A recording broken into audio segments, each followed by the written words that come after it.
So how do patients at Hawton Thornley Medical Centres get access to their medical records? Well, the experience that we've had over the last 3 years is having posters in the waiting room, having a video playing on the plasma screen encouraging patients to get access to their records, and even having articles in local newspapers or on the radio hasn't really encouraged many people to come forwards. What we know is that if you raise the issue within the consultation when a patient comes to see the doctor or nurse, and at that point you encourage the patient to get access to their records, they're more likely to come forwards and take it. So what have I been doing in the consultation to encourage patients? Well, whenever a patient comes to see me, I'll sit and think about whether record access might support them. So for instance, if they've got a long-term condition such as diabetes or heart disease, I might, while I'm printing off a prescription, say, by the way, are you on the internet? Have you thought about getting access to your records? Or if a patient has just been discharged from hospital, having had a heart attack, and they're anxious and wondering what else they can do to look after themselves, I might encourage them and ask them if they've got access to the records and whether they'd like it. Or if they're going on holiday abroad and then suffer with long-term conditions, or they've been in the past poorly with it, they might want to get access to their records. Or it might be that they've come in, I've asked them to have a blood test done, and I'll say to them, why don't they get access to their records so that they can see the results online before they come in to see the doctor next time. Or when I'm referring the patient to the hospital for an appointment and I'm using Choose and Book, I might have a chat with them then and say, have they thought about going online and looking at their records whilst they're waiting, so that when the letter comes back from the hospital they can also see what the doctor's written about them. You'll find your own way of raising it, but it's usually a 10-second question which simply says, are you on the internet? Would you like access to your records? This is how it will help you. So what happens when a patient does say, yes, I would like access to my records? Well, there are a few things. I ask the patients to go back to the front desk and ask the receptionists for their PIN numbers so that they can register online to book appointments and order repeat prescriptions. I also ask the patients for their email address as well as a mobile telephone number. I'll write down their email address and mobile phone, and I'll explain to the patient that I'm going to send them an email later today, and in that email it'll send them to a web page on the practice website that gives them more information about what record access is, and in particular asks them to fill out an online questionnaire which takes about 10 minutes to fill out, and then a consent form that they print, sign off and hand back on the front desk.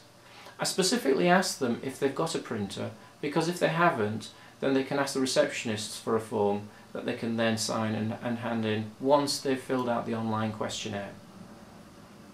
The mobile phone I use to send patients a text message reminding them to check their email. My experience is that there's a lot of patients who don't regularly check their email, and a text message is a quick, convenient way of reminding them to check their email. And in that text message it's also got my email address, so that if they don't get the email they can always send me a message in the practice to say that they've not received a message. So, when they filled out the online questionnaire, what happens then? Well, our receptionists look at that online questionnaire to see if there's anything in there that suggests that we need to look a little bit more closely at the application. We start from the premise that most patients can get access to their records, so that most people should be able to do it unless there's a good reason not to. So for instance, if a patient in the questionnaire answers that they're going to feel anxious or panicky if they see abnormal test results, or an x-ray perhaps that shows a shadow on the lung, then that's the patient that we want to then contact and have a one-to-one conversation with, rather than just granting them automatic access. There might be another situation, for instance, where the patients might be under the secondary care mental health because they've got conditions such as paranoid schizophrenia. Any patients that are under secondary care, i.e. they're at secondary care mental health, i.e. under the community psychiatric nurses or the consultant psychiatrists, we automatically consult with the CPN or the consultant psychiatrist, asking what they think about the patient having access to their records or not, so that there's a joint agreed decision made on that. If a child, for instance, wants access to the records, up to the age of 10, the parents are able to get the access automatically. Between 10 and 18, we ask the parents to get the access first, and then we ask the parent and the child to come in and speak to one of the doctors. When they come and sit down with us, we ask about what we're going to do about the passwords. Now, usually for someone who's perhaps age 10, it might be that the parents automatically have the access.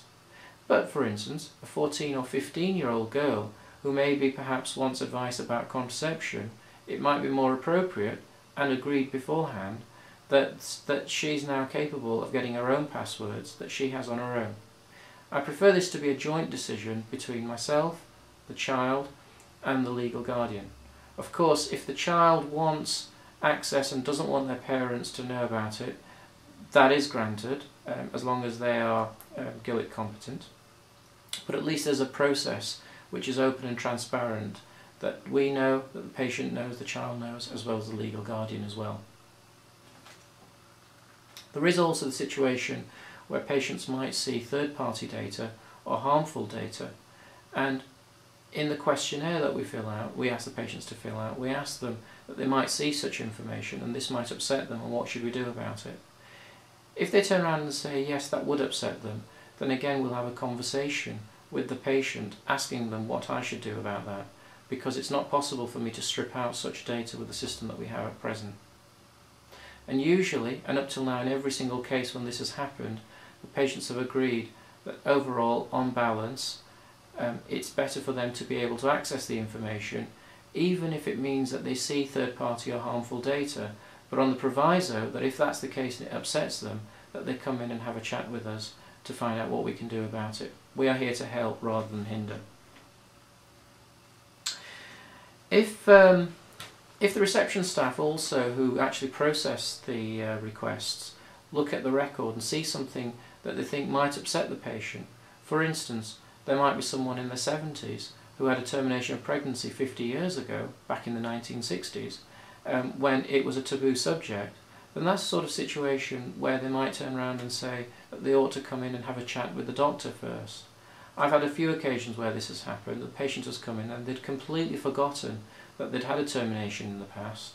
They went on, found Mr. Right, got married, had children, had grandchildren now, and now have asked for access to their records and had completely forgotten that they'd had a previous termination. We found that by talking through the issues, the individual has been able to decide for themselves whether they want access to the records or would prefer not to.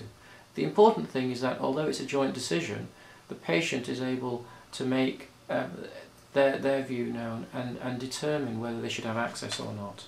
And it's very, very important that patients are given the choice to decide whether they want it or not. If you have any further questions, please feel free to contact me. Here are my contact details. Thank you.